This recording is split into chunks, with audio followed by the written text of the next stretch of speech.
études expositoires. Le dimanche, on est en hébreu. Donc, puis le mercredi soir, on est en Genèse. Oui. 39. As-tu lu l'Ancien Testament déjà ou? Pas entièrement, mais j'ai lu l'histoire de Joseph. OK, excellent. Excellent. Mm. Donc, on sait que qu'est-ce qui est en train de se passer. On va enregistrer pour Denise ce soir et Margie. Donc, c'est pas... Recording in progress. Donc, c'est ça. On est rendu à Genèse 39. Mm-hmm. En Genèse 37, on rencontre un jeune homme qui s'appelle Joseph. Mm-hmm. Il a 17 ans. Et il a eu 2 rêves. Et qui a tellement béni ses frères l'ont vendu en esclavage. Mm-hmm. Donc, puis là, on finit le chapitre 37. Il est rendu en Égypte. Et il aurait pu demander à ses frères de ne pas le bénir autant que ça. C'est ça. Il aurait pu dire, tu sais, les gars, je me sens vraiment dans un trou ici. Donc, mais là, on est rendu 39 et je ne veux pas lire tout le chapitre jusqu'à verset 10. Peut-être, Linda, veux-tu le lire? Okay. 1 à 6. On fit descendre Joseph en Égypte et Potiphar, officier de Pharaon, chef des gardes égyptiens, l'acheta des Ismaélites qui l'avaient fait descendre. L'Éternel fut avec lui, et la prospérité l'accompagna. Il habitait dans la maison de son maître l'Égyptien. Son maître vit que l'Éternel était avec lui et que l'Éternel le faisait prospérer entre ses mains tout ce qu'il entreprenait. Joseph trouva grâce aux yeux de son maître qui l'employa à son service, l'établit sur sa maison et lui confia tout ce qu'il possédait. Dès que Potiphar l'eut établi sur sa maison et sur tout ce qu'il possédait, l'Éternel bénit la maison de l'Égyptien à cause de Joseph.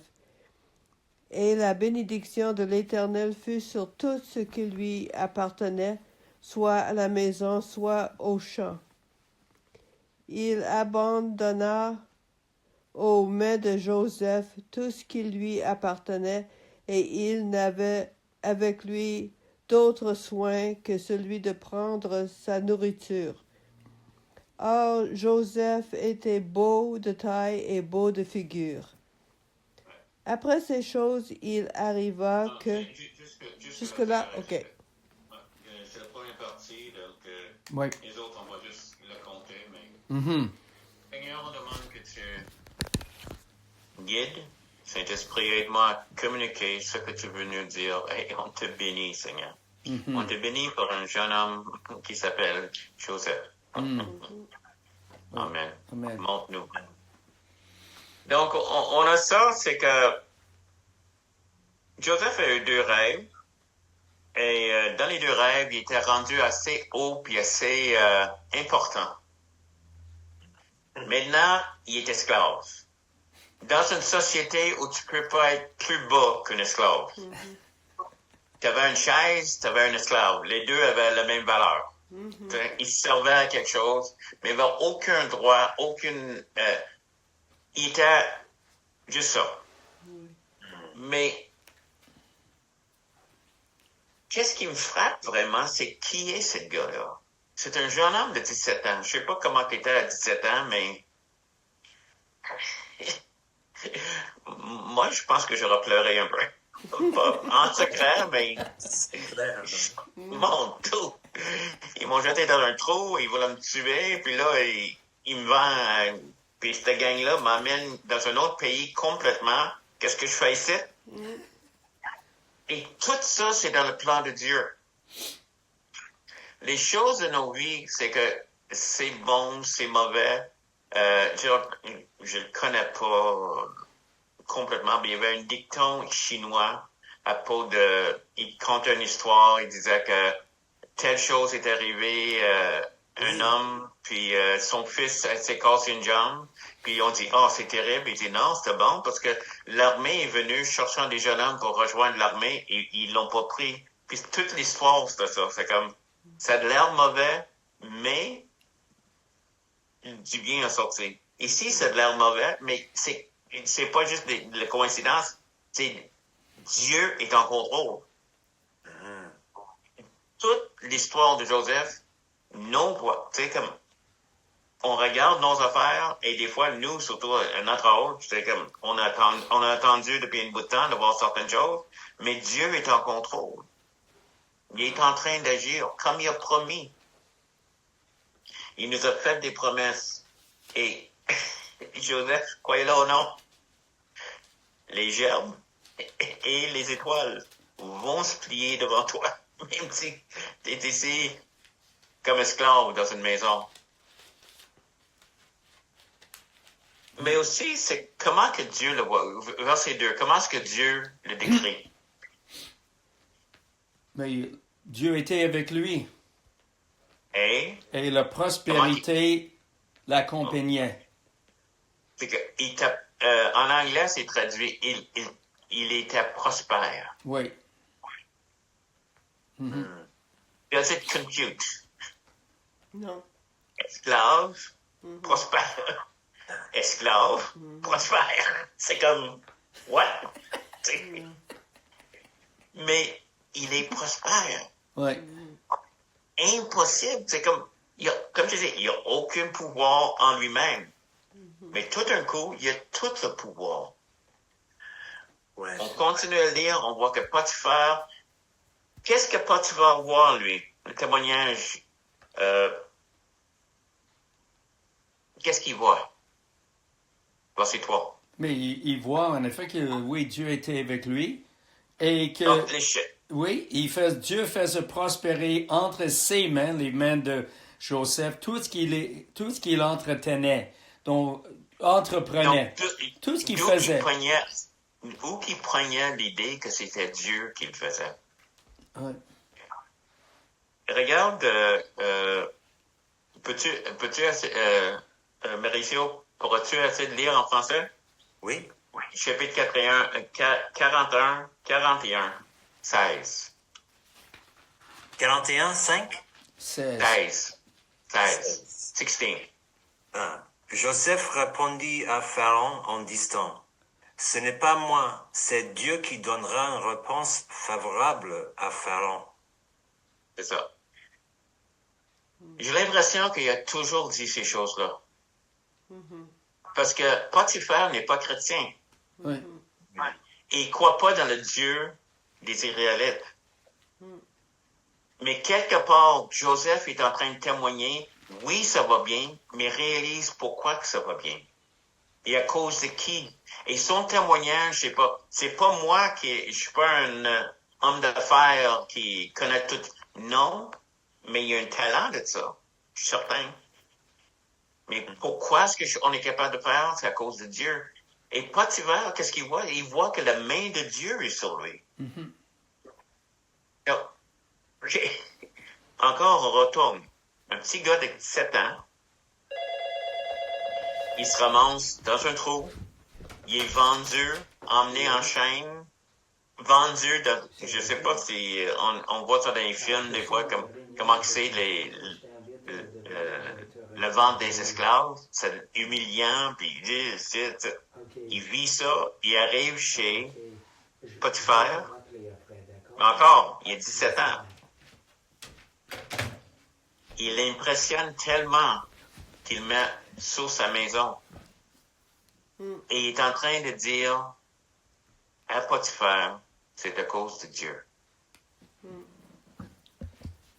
Autrement, je pense à 17 ans, il y avait une petite chance que si Don était vraiment mal pris de même, que Don peut-être serait en train de pleurnicher un peu. Bien sûr. Peut-être de se plaindre de mon sort. Oui. Moi, je rappelle j'ai un jeune frère. Il y a un jour, il allait dans le Seigneur, il marchait dans le Seigneur, puis il y avait un raid, comment on dit ça, de police en français. En tout cas, une descente de police. Oui. Mais lui, il passait devant le club, donc il y a une descente, puis il se ramasse là-dedans. Pauvre gars. Je suis vers le Seigneur, puis je passais la nuit en Puis nous autres, on se retenait de pas rire. On trouvait ça drôle. On ne devrait pas. Mais je comprends, parce que moi, j'ai déjà fait la même chose. Mais c'est comme si Joseph, il tient, hold it together. Il tient tout ça. Avec tout ce qui lui est arrivé, il est en train de dominer sur la maison. D'autres choses qu'il est en train de dire. Donc, comme Pharaon, Pharaon, c'est pas moi qui va interpréter tes rêves. C'est Dieu. Et je suis certain qu'il disait la même chose à lui. Donc, toutes les choses, encore, Glenn, 41, 40 à 43. Qu'est-ce qu'il dit? Il abandonna aux mains de Joseph tout ce que lui appartenait. Et ça me faisait penser à un autre verset en Genèse. 40 à 43, Glenn. 41. OK, chapitre 41. 41, 40 à 43. OK. Bon. Donc, je t'établis sur ma maison et tout mon peuple obéira à tes ordres. Le trône seul m'élèvera au-dessus de toi. Pharaon dit à Joseph, vois, je te donne le commandement de tout le pays d'Égypte. Pharaon ôta son anneau de la main, le mit à la main de Joseph. Il le revêtit d'habits de fin lin et lui mit un collier d'or au cou. Il le fit monter sur le char qui suivait le sien et l'on criait devant lui à genoux. C'est ainsi que Pharaon lui donna le commandement de tout le pays d'Égypte. C'est ça. Donc, on le voit dans la maison de Potiphar. Potiphar dit, il s'occupe de rien. Joseph. Maintenant, Linda, verset 23 de 39. 39, 23. Le chef de la prison ne prenait aucune connaissance de ce que Joseph avait en main, parce que l'Éternel été avec lui, et l'Éternel donnait de la réussite à ce qu'il faisait. Partout qu'il allait, il y avait comme le même résultat. C'est incroyable. Partout. Parce que quelque part, Joseph, je sais pas, il a l'air de vivre dans le Seigneur où qu'il est. Oui.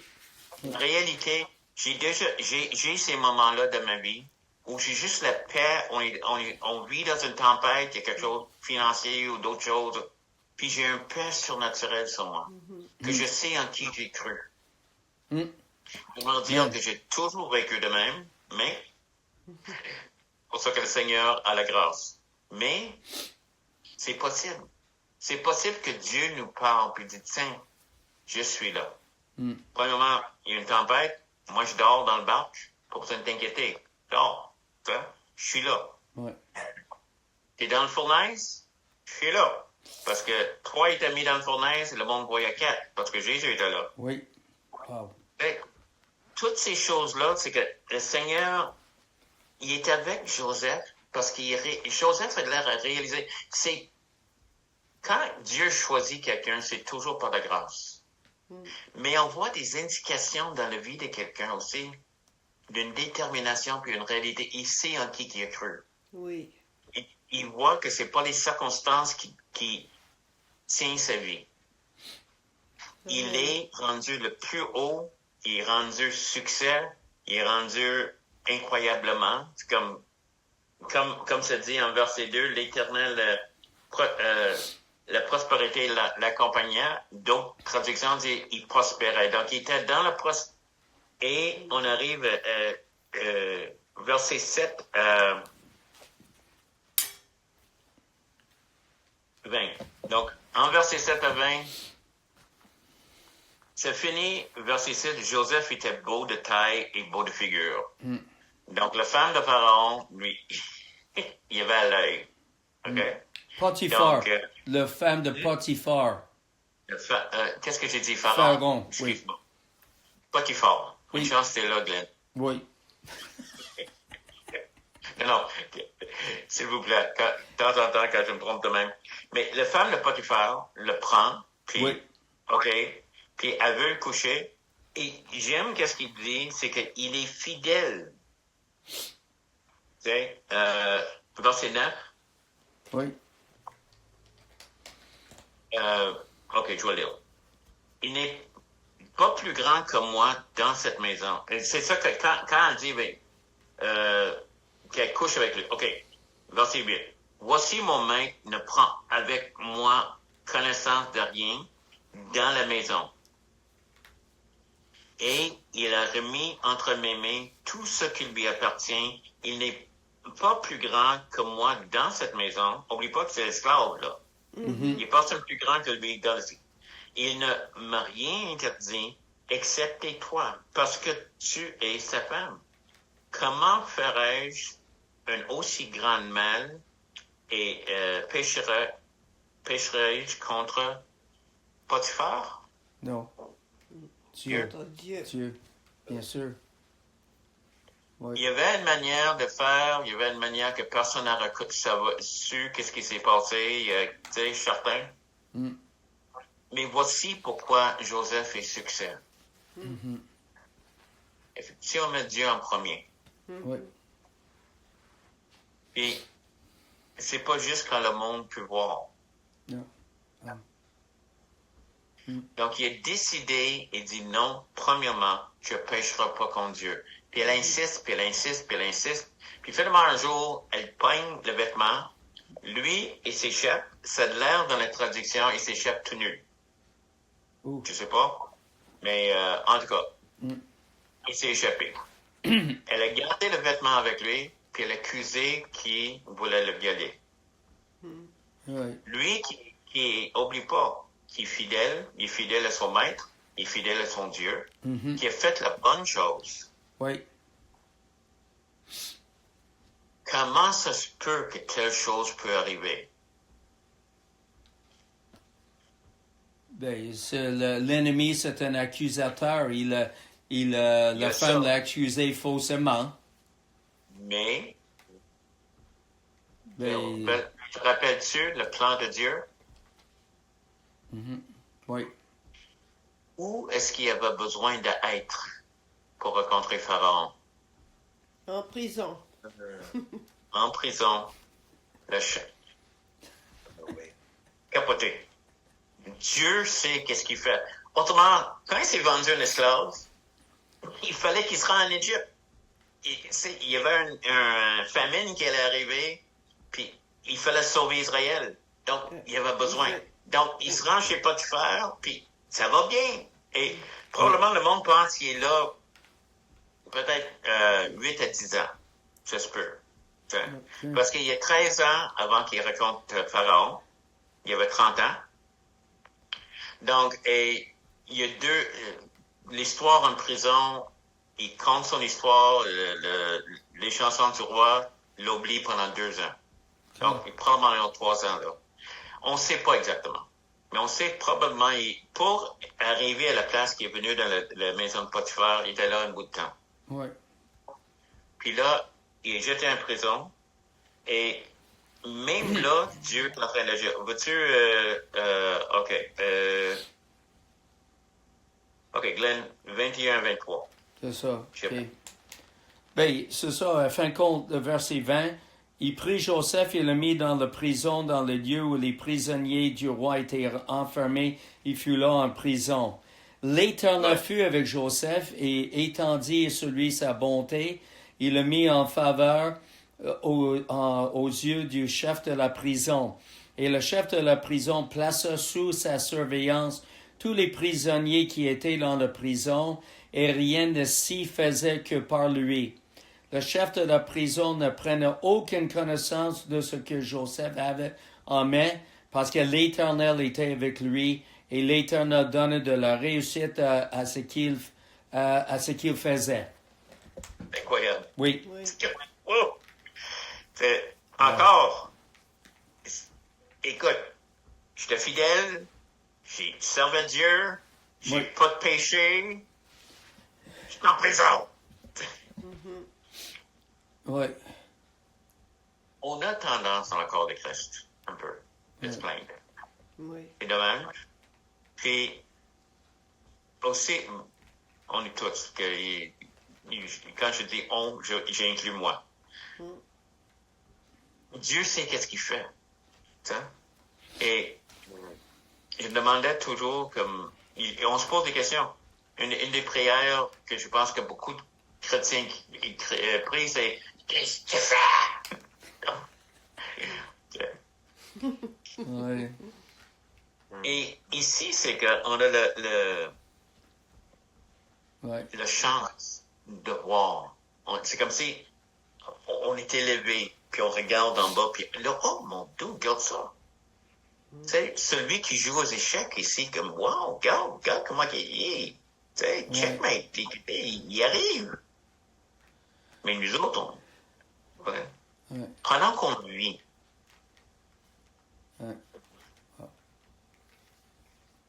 mais voici un jeune homme. Te rappelles-tu, qu'est-ce qui est arrivé le journée après qu'il ait appelé le feu du ciel? Quelle était la réaction de Jézabel? Connais-tu l'histoire de ça, Maurice? Pardon? Élie qui a appelé le feu du ciel. As-tu déjà entendu ça? C'est dans les premiers...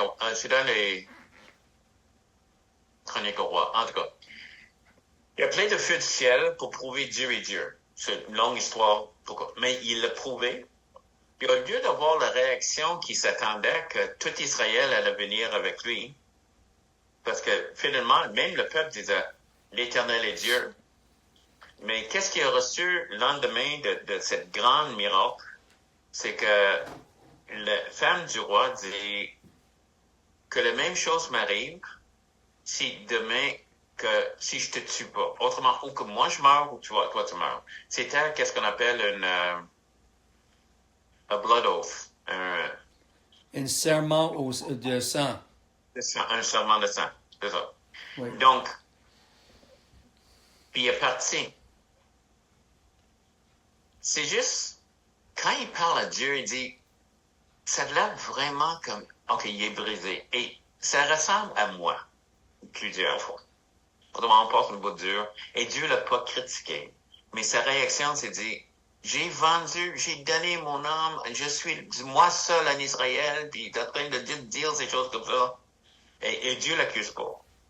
Il laisse reposer, il laisse dormir. Et finalement, il dit, une fois qu'il a dit ça une deuxième fois à Dieu, il retourne. Mais il se plaint de son sort. Et je compare avec Joseph. Il n'y a pas de l'air. Non, exactement. Et je m'identifie plus avec Élie que Joseph. Parce que moi, je me dis plein des fois. Le Seigneur est fidèle envers nous. Oui. Jamais est-ce qu'il devient l'accusateur. Hein? Mais tu parles d'un héros, tu parles d'un homme, et tu parles aussi d'un exemple de qu'est-ce qu'on peut être dans le Seigneur. Et tu parles aussi à quel point que Dieu est fidèle. Dans la fidélité, il lui a prospéré en toutes choses. Donc, c'est pour ça, et on dit, mais comment ça? On a fini 37 en disant, entre nous, on dit, comment ça qu'il s'est rendu comme esclave? Parce qu'il fallait qu'il se rende en Égypte par hasard. Que ce groupe d'hommes qui vendaient des esclaves, ils vendaient partout. Mais par hasard, il se rendent en Égypte. Par hasard, il se rend à la maison de Potiphar. Pendant des années, ça va assez bien. Par hasard, il se ramasse en prison. et on va voir ça la semaine prochaine, chapitre 40. Par hasard, les chansons du roi et le boulanger en anglais, c'est que il y a un autre mot pour ça. Il est mis là. Une chanson, c'est quoi l'autre? Panetier. Panetier. Oui. Donc, ils sont là en prison juste par hasard. Oui. Une des versets les plus capotés pour moi. Oui. C'est Joseph qui est en train de passer un jour, puis il voit le panetier, puis les chansons du roi qui sont là, puis ils sont un peu déprimés. Puis Joseph a dit, mais qu'est-ce que t'as? Et ma réponse est comme, Joe, on est en prison. Oui. Non. Il n'est pas affecté. Joseph dit, comment ça? Qu'est-ce que t'as? On est en prison, Joe. Oui. Tu vis dans un autre monde. Mais c'est pas pour ça. C'est pour les rêves qu'ils ont reçus. Puis Joseph, on va voir toute cette histoire-là. Oui, c'est ça. Juste pour toi et moi, dans nos vies, sachez que Dieu a un plan. Et que le plan, c'est pas toujours qu'est-ce qu'on divine. On voit pas toujours. Oui. Mais il sait où il va, puis il nous amène. On a la promesse que le bon œuvre qui a commencé en toi, il va l'amener à sa fin. Il le fait pour toi, il le fait pour ta femme Thierry, il le fait pour nous, il le fait pour ma femme. C'est toutes ces choses-là, et il y a un but pour nous. Ça, c'est une chose qui est tellement glorieuse avec Dieu. On n'est pas des numéros, on est des individus dans lesquels il a mis. Il veut nous utiliser. Alléluia. Oui. Amen. Commentaire? Oui, c'est ce que tout, en effet, j'ai remarqué aujourd'hui surtout, tout en effet les mauvaises actions contre lui, les actions injustes de la part des personnes contre lui et que lui n'est pas devenu amer. Oui. Pour se plaindre en effet de son sort, puis vouloir justement se venger ou n'importe quoi, comment ça, de faire les plans en lui-même pour pouvoir en effet se venger contre les autres. Mais c'était vraiment un homme intègre, un homme de bien. Un homme C'est ça. rare. Un homme de Dieu. Oui, qu'il a bien agi. Oui. Il a bien agi, Amen. justement, oui. C'est pour cela Donc, que Dieu peut l'utiliser aussi. Ben oui, comme ça. exactement. Oui. Donc, c'était un homme de caractère. Oui. Un caractère Amen. exemplaire. Ça, c'est super le mot. Oui. Caractère, oui. Oui, exemplaire. Amen. Oui, Amen. amen. Seigneur, on demande que toutes ces choses-là qu'on a apprises ce soir, qu'est-ce que ça fait avec nous? Montre-nous, Seigneur. Oui. On peut l'appliquer dans nos vies, Seigneur. Oui, De le voir autour de nous. Tu es en train de nous emmener. Encore du monde libéré d'Égypte. Il y a encore du monde peut-être qu'on n'a pas rencontré. Le besoin comme la famine n'était pas arrivé encore. oui, Mais tu nous as placés au bon moment, comme Esther, comme d'autres, Seigneur. oui, Merci, Jésus. oui, Merci pour ta fidélité et oui, ton action. oui, Seigneur. Je te demande pour ta transformation dans nos vies, ton œuvre de transformation. Merci, Seigneur. Amen. Alléluia. Merci. Alors, soyez bénis. On prie pour Recording toi, stopped. Don, pour demain. Oui. C'est ça. Amen. Tu es dans nos prières. Ça m'a fait plaisir, Marie. Viens nous rejoindre encore, si tu aimes ça. Pratiquer ton français. OK? Que Dieu te bénisse. Dimanche, c'est 10h, puis mercredi, c'est toujours 1 heure, 6 à 7, mercredi soir. On dépasse toujours un peu, mais ça, c'est à cause de Glenn, il parle trop. Gloire à Dieu. Bye-bye. Bye bye. Soyez bénis. Bye.